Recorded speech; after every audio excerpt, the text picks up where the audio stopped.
Guys, so it's time to introduce logarithms. So these sound scary, they look scary, maybe they are a bit scary, but I'm going to do my best here to make them make sense. So, in their simplest, a logarithm is just another way to write a power or an index. Yes, they are also the inverse function to exponentials, but before we start worrying about them like that, let's try and explain what the notation means. So, first up, let's again look at index notation. Now, we've been using index notation now for years. So, something like 2 to the power 3 equals 8 would be using index notation. So, algebraically, when we're playing with logs, we're going to use the letters A, C and B. A is the number that we are raising to a power.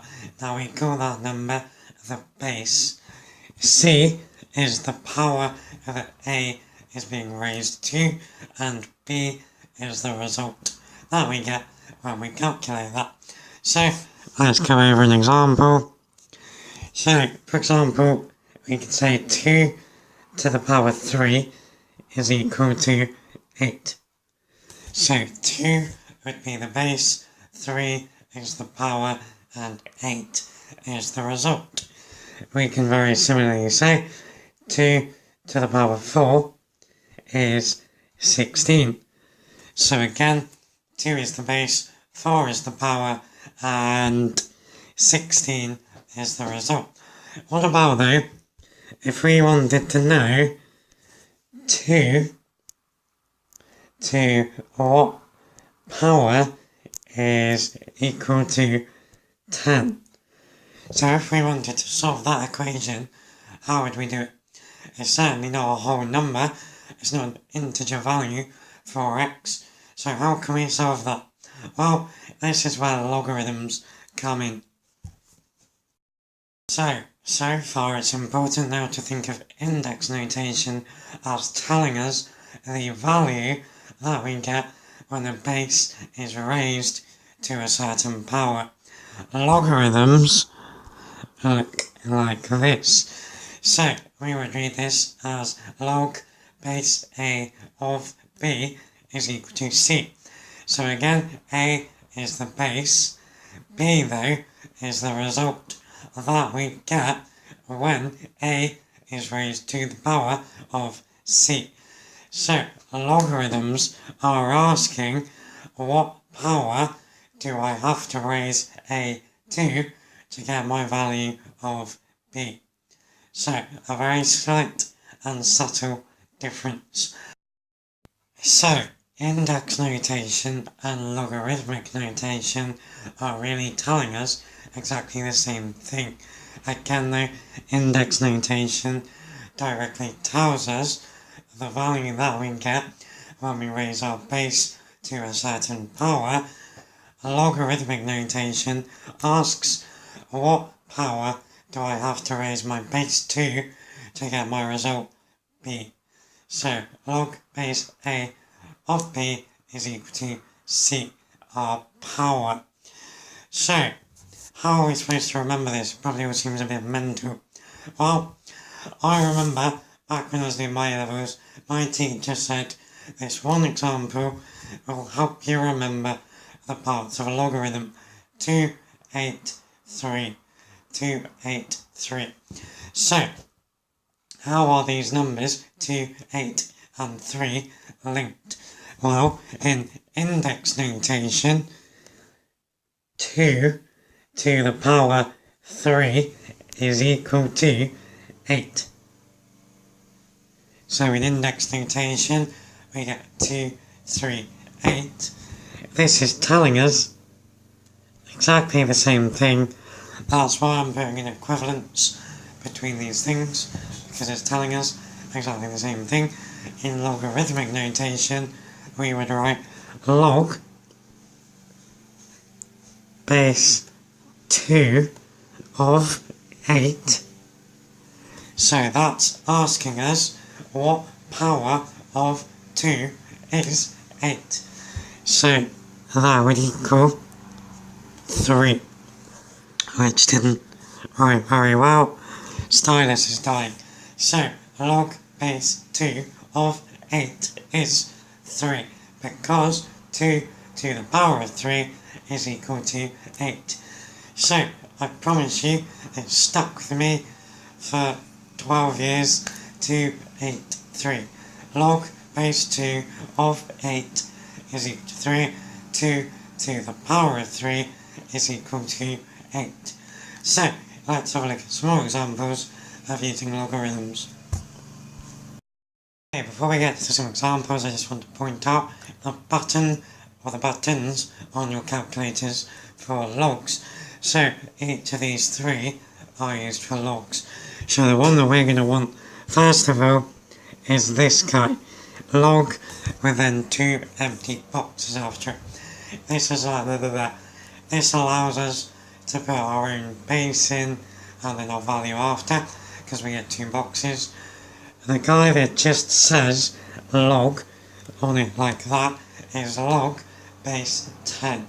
So log or logs with a base of 10 are the ones that we use most often. If ever you see logs written with no base, assume that it's log base 10. And then we got this guy, ln. Now this is what we call the natural logarithm. So that is log base e. So e is that special number that we met when we looked at exponentials. So ln then, the natural logarithm, is a special one that we're going to come to later on. Okay, so here are 3 nice examples where we're going to get nice whole numbers. Usually when we're doing logs, we're not that lucky. So I would recommend using your calculator to make sure you can get the right answers. So first one, we want log base 5 of 25. So that is asking 5 raised to what power is 25? It's 5 squared. So the answer is 2, because 5 to the power of 2 is 25. The second one, log base 3 of 81. So what power of 3 is 81? It's 3 to the power of 4. So log base 3 of 81 is 4. And then the last one, I've deliberately not put the base on, so you could either use the log button where we can put in our base, which would be 10, or you can just use the log button that doesn't have the boxes for the base. Remember, if ever you see a log, log written with no base, it's base 10. So log 1000 is asking 10 to what power is 1000? It's 3. So hopefully you used your calculator alright to get those 3 values. Now back towards the start of the video, we came to a problem where we wanted to know what power of 2 is equal to 10. So now that we have the power of logarithms, we can answer this. So we're looking here for the power of 2 that is equal to 10. So certainly sounds like a job for logarithms. So we're going to have a log. Now again we want to know 2 to what power is equal to 10. So it's going to be log base 2 of 10. What power of 2 is equal to 10? So if you put that into a calculator, and if we round to 3 decimal places, we would get 3.322 to 3 decimal places. So therefore 2 to the power 3.322 is approximately equal to 10. So there's a little taste of the sort of equations we can solve using logarithms. For the rest of this video though, we got some important results that I need to show you. there will be plenty of time in later videos to solve equations. Okay, two important cases to be aware of. If we take the log base a of a, then what we're asking is what power of a is equal to a. Any number to the power of 1 is that number itself. So log base a of a is equal to 1. And then the second one is that log base a of 1. So what power of a is equal to 1 is 0. So that's also reminding me, I haven't yet said a cannot be equal to 1 and a has to be greater than 0. Otherwise, it doesn't always work. So log base a of 1 is equal to 0 because a to the power of 0 is equal to 1. Okay, last thing to touch on here then, so I said at the start, logs are also the inverse function to exponentials, which is true. So exponentials undo logs and logs undo exponentials. What do I mean by that?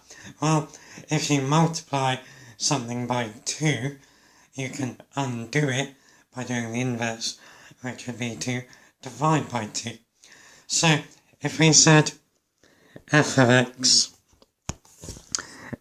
if we first of all got our pen out, and then said f of x was equal to a to the power of x, and then the inverse function of x, so f minus 1 of x, would be log base a of a to the power x.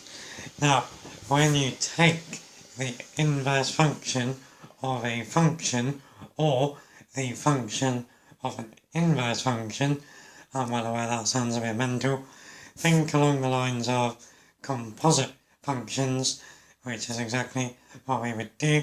You always get x when you take either the function of an inverse function or the inverse function of a function.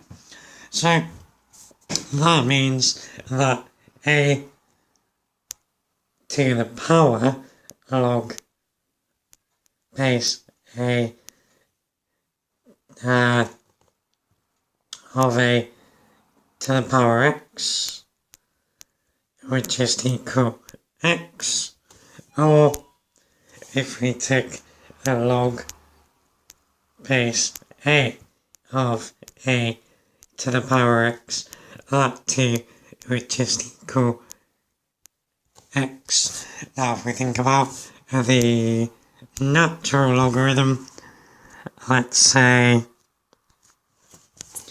h of x is equal to e to the x, then the inverse h function would be ln x, the natural logarithm. So this means then that if we take the natural logarithm of e to the power of x, we can get x, or if we take the exponential of log to the power x, again we just get x. Logs and exponentials undo each other as long as they have the same base. So that's a really important result to take forward with us. One last thing, the logarithmic graph. Okay, the last little thing then, so because logarithms are the inverse functions to exponentials, their graphs are reflected through the line y equals x. Now you might not know that yet about inverse functions. That's true for all inverse functions. Their graphs are reflections of the original function through the line y equals x. So logarithmic graphs cut the x-axis at 1, 0. They never hit the line x equals 0. X can never be 0. As x increases, as x tends to infinity, log graphs do tend to infinity along the y-axis. They just do it very, very slowly. So, I think that's enough for one video. If you're still here, well done. Lots in here. Really hope it's helped make logarithms make sense. Good times.